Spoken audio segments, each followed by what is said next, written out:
Good morning, everyone. Welcome back. I am going to blow some minds today. Are you ready? I do not wear the North Face clothing. None. Haven't for a very long time. Let's talk about why.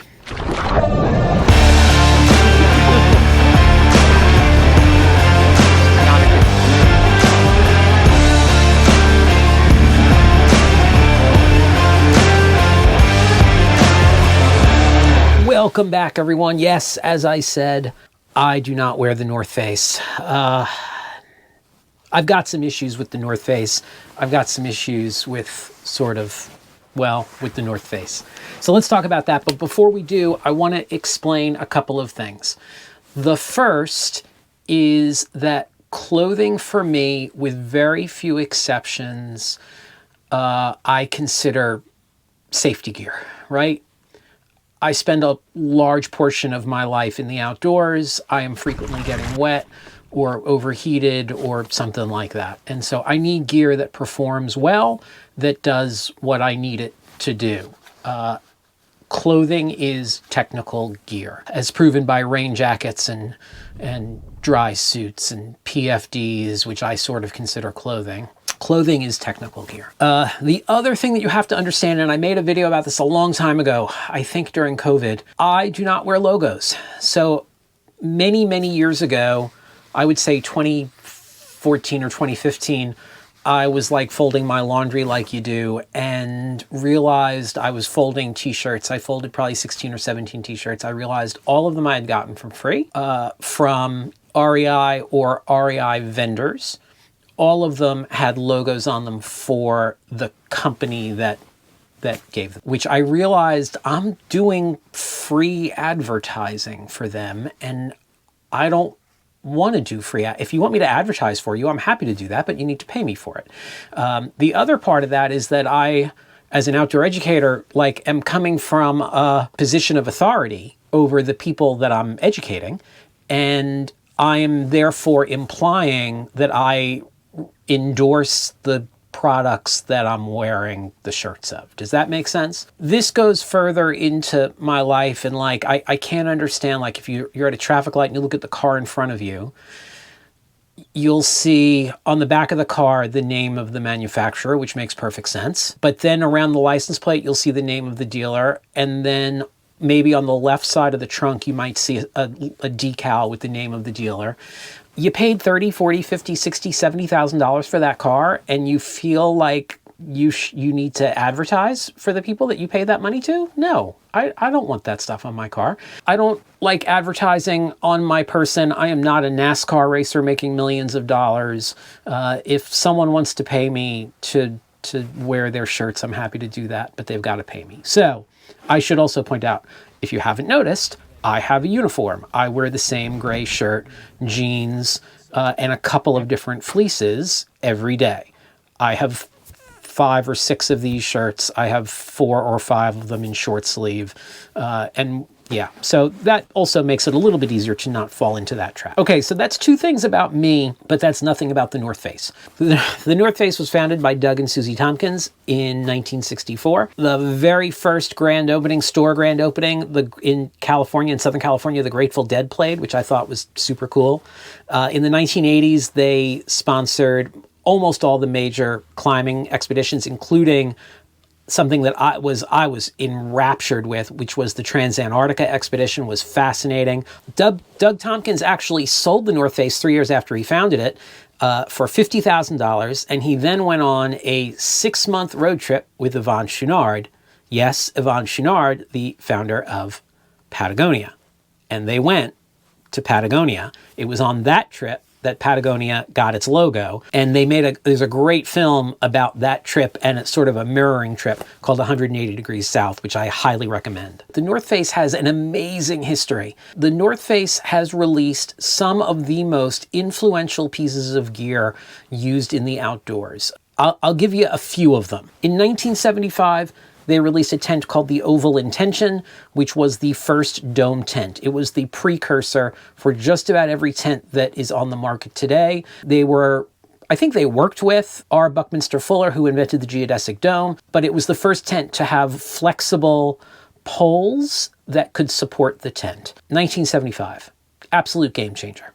1978, they released the VE24, which is also a tent, which became the VE25, which I have spent many a night in.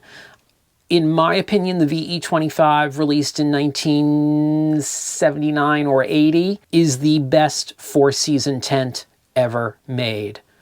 Game changer. I've done videos about four-season tents and if you need one, if you don't need one, why you need one, why you don't need one. I feel pretty strongly about four-season tents, clearly. Yeah, game changer. 1985, they released the Mountain Jacket, which was the first true shell jacket, designed to be layered, designed to give climbers and mountaineers the freedom of movement that skiers had had for a very long time. And it was an amazing jacket, and I own one with the matching mountain pants. Amazing. Game changer. 1985. Couldn't find what year, but the North Face Cat's Meow sleeping bag, the first synthetic mummy bag that could compete in terms of compressibility and weight with down at an affordable price. Game changer. Amazing bag.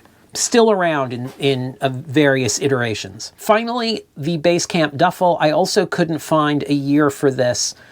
This I actually own. My Basecamp duffel was a gift from a photographer that I worked for, thanking me for doing a good job. And it was like one of the best gifts I've ever received. First off, it meant a lot that he gave it to me. Second of all, I'm still using it, and I got it in 1995. It is my go-to bag when I'm going to fly for WFAs and going to be checking a bag. I did a video about it. I'll link to that up there. In 1987, the North Face released the Denali Jacket. Also a game changer. For a couple of reasons, not all of them good. The Denali Jacket was originally designed, it's a fleece jacket with abrasion panels on the shoulders, so it holds up really well. It was used on some very serious climbs back in the day. It was released in, as I said, in 87. Became popular with mountaineers and rock climbers, and then exploded. It was originally designed to zip into the Mountain Jacket that I had. I never owned a Denali, though I did own various fleeces that could zip into my Mountain Jacket. The problem with the Denali Jacket was that it was probably the first piece of outdoor gear that strayed out of the gear bags that we all threw our gear in and into the closets of people who had no interest in doing stuff in the outdoors.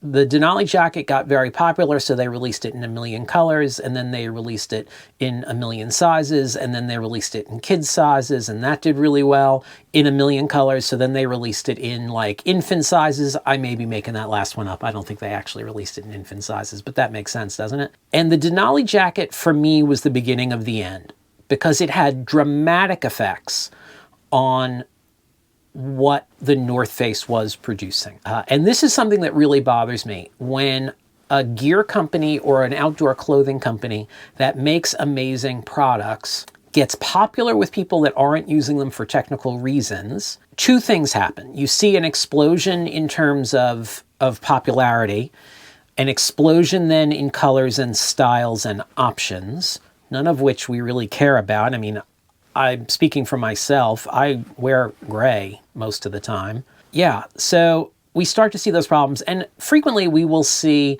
quality decline as volume increases in terms of production. By today's standards, the Denali Jacket is still a pretty good fleece. It is a little bulky compared to today's jackets. It's probably 3 times the thickness of what I'm wearing right now. It doesn't offer great wind protection, but it's a solid fleece. It's ridiculously expensive for a fleece. But as it got more popular, we started to see it showing up weird places. Besides supermarkets, which you go to the supermarket today or the grocery store, you're going to see North Face products. You're probably going to see a Denali Jacket if it's cold out. But it started showing up in like music videos, and it started showing up being worn by celebrities. The vast majority of what the North Face produces today is fashion, and that's fine. I have no problem with them doing that. But they purport to be an outerwear company with technical outerwear. And we haven't seen real technical innovation out of a piece of North Face gear, any piece of North Face gear, in quite a long time. And so, other than my duffel bag, I have not owned or worked with or touched a piece of North Face gear in 20 years. I don't appreciate the fact that they're not innovating. Innovation is a big theme with me. If you're not moving forward, you're moving backwards. And that's something I like about. A couple weeks ago, I posted a video about little tiny companies that were innovating. If innovation stops, we're in trouble. For me, if I'm going to wear a logo, I have to believe in what the brand stands for.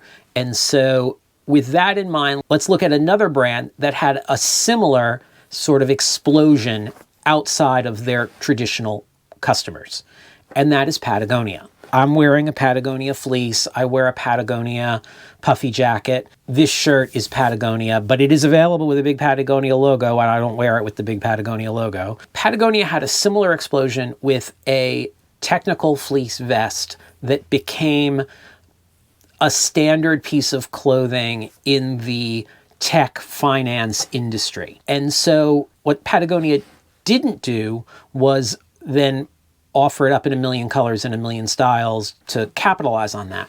What they did was they actually limited co-branding with these companies. Now, Patagonia is a far from perfect company, but I respect the fact that they were like, those people don't represent our values. We kind of don't want those people wearing our products. So they stopped doing co-branding.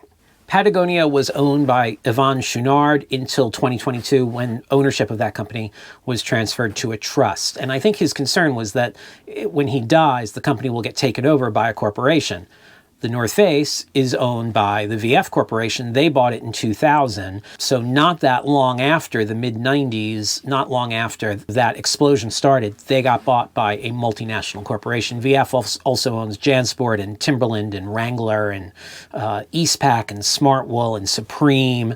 So again, it's one company that owns all of these little companies, and the North Face is one of them. So that's why I don't wear the North Face. For me, they no longer represent sort of my values, but more importantly, they are a technical brand that is no longer technical. And that really bothers me. The Patagonia stuff that I wear does a job, right? This is wind-resistant UPF 50. This is UPF 50 with a hood. I've had skin cancer a couple times. That's what this is, if you've noticed it the past couple weeks. Very slow healing, work done on my nose. Wear your sunscreen, kids. I wear this clothing because I needed to do a job. And I don't find that the North Face stuff does the job. Okay, that's it for me today. Do me a favor, hit like, hit subscribe. If you feel like I represent your values, you can buy me a cup of coffee. That would be awesome. Links to coffee are down below, and there are stickers there and gear lists there and all sorts of stuff there. Otherwise, I will see you on the water.